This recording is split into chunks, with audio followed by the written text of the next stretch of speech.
The thing that you have to understand about entitlements is that they're investments. They're not handouts. Our society benefits when we invest in people.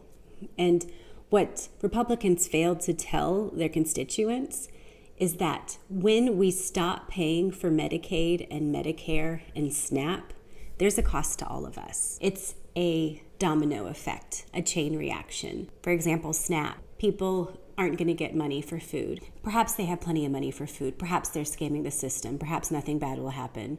But let's just say they don't. They're going to go hungry.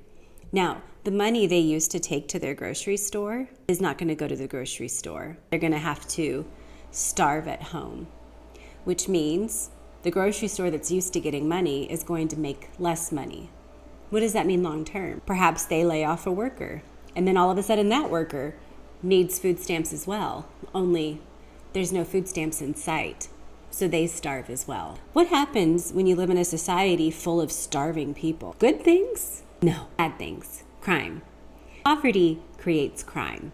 Instead of Trump running around with his army, charging $1 million a day per city, perhaps he could invest in education, food, healthcare, all of the things that actually decrease crime. But you need to understand that when you begrudge your fellow Americans social safety nets, it's going to hurt you too.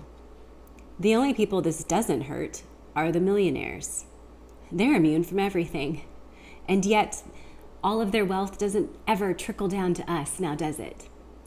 No. Instead, they race each other to space. If only the most horrible people on the planet weren't also the richest.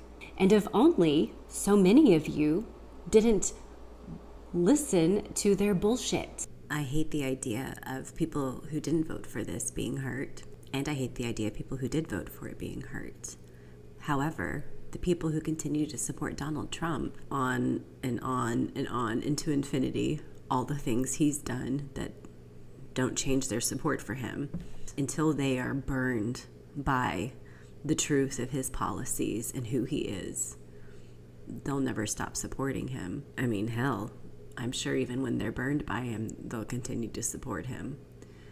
But maybe not.